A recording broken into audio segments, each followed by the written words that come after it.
各位觀眾大家好啊，我係唐中信。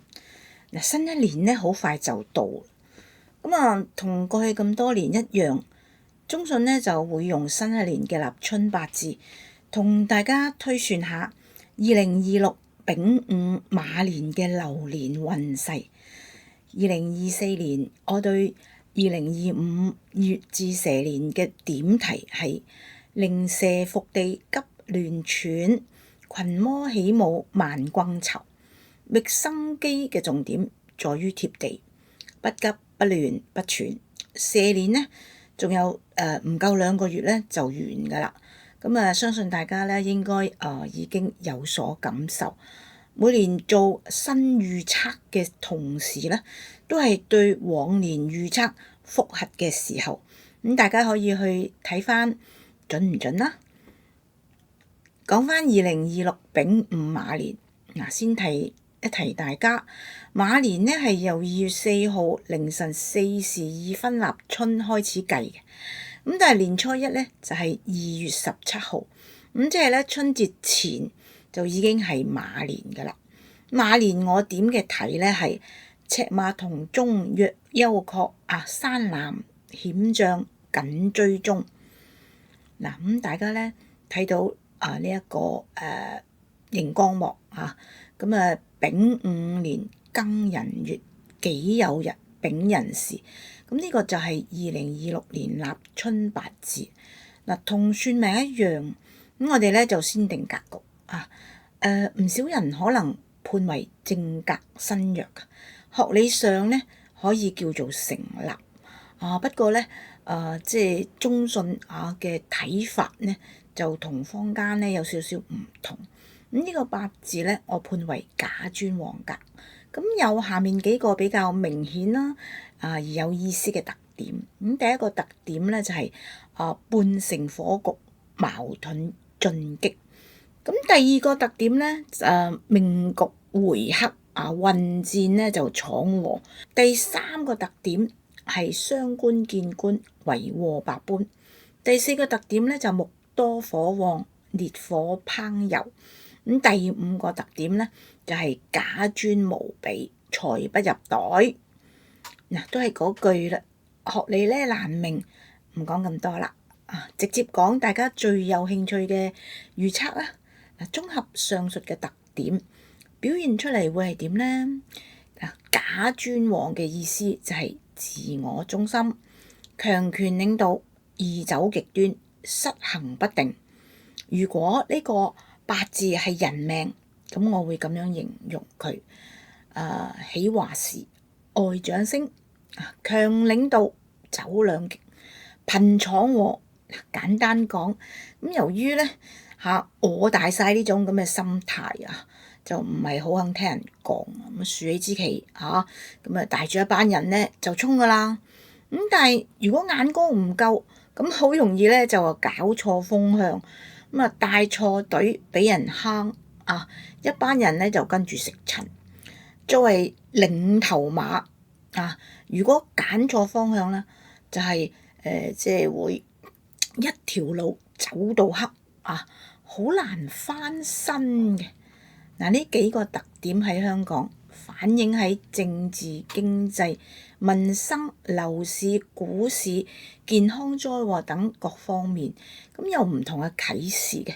我逐個同大家講下。政治，我講過，唔記得講過幾多次九運嘅主調咧就係因權得財。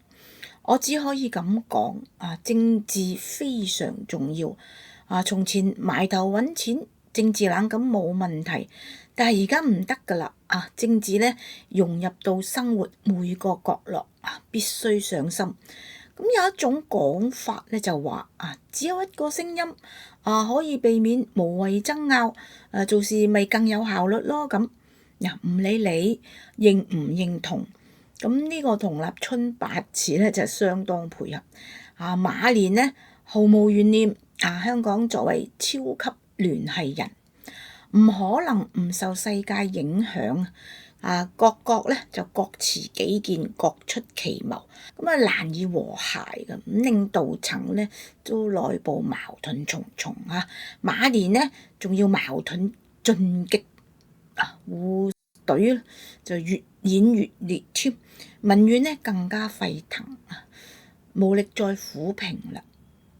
經濟用民不聊生，好似就過咗少少，咁但係八字咧缺比劫，即係冇錢福利派糖就唔使諗啦。有關方面仲會想方設法揾錢，比如設施加價啦，強調用者自負嚴厲執行罰款啦。有人違法就有人喺左近呢就執法，非常咁認真嘅。喺蛇年近尾就已經見到端倪㗎啦，安全帶、停車、過馬路、身體暫存等等真係難為咗啲度橋嘅人。馬年嘅品種咧只會更多，但都係杯水車薪。蛇年喺遠方傾嘅生意咧，相信都難解燃眉之急。民生，香港人呢一向醒目嘅，政府咧天天唱好，市民咧就心中有數。咁自己荷包自己知再講咧就更加謹慎咁消費網購習慣咧就已成啦。咁雖然店鋪一間一間咁結業，咁但係而家咧報喜不報憂嘅咁部分數字喺處理咗之後咧，睇落仲相當唔錯添。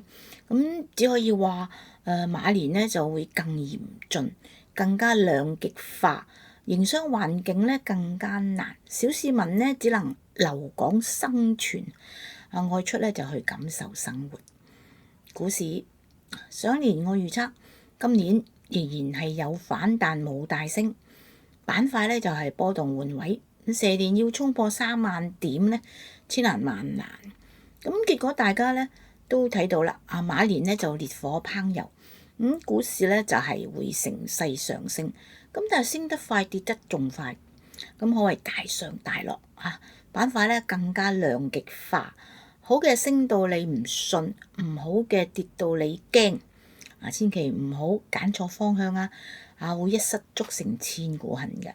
咁想賺錢，除咗要眼明手快仲切忌貪得無厭，必須見好就收。以前嗰套投資方法喺馬年想豐收咧，就千難萬難嘅咁至於新穎嘅投資工具咧，就只適合少數有運嘅人一般咧跟隊炒作嘅話咧，輸身家就係分分鐘嘅事。樓市上年我預測今年向下嘅空間唔多，有限嘅有升有跌買賣咧就會相對暢旺但唔會有 V 型反彈。咁直至拍攝呢一刻，基本上都對得上嘅。咁對於馬年，中信認為一樣唔會大升，亦都唔會大跌只會窄幅上落。但係交投咧就會比蛇年咧就係更暢旺。咁至於非住宅物業咧就會繼續沉底。咁平均咧大約有唔到2成嘅下跌空間。健康環境時刻多變，導致人心難安，情緒咧就係暴躁易怒，咁可謂傷人傷己。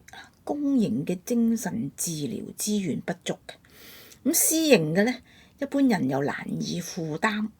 心病除咗難醫仲會影響內分泌啦，影響神經系統啦，影響免疫功能啦，導致咧就百病叢生身體咧就係虛弱。咁加上咧細菌病毒咧就進化，馬年咧就會有更多新嘅症候嘅咁而且咧分分鐘咧係致命嘅老病弱小就更加危險千萬咧不要咧掉以輕心。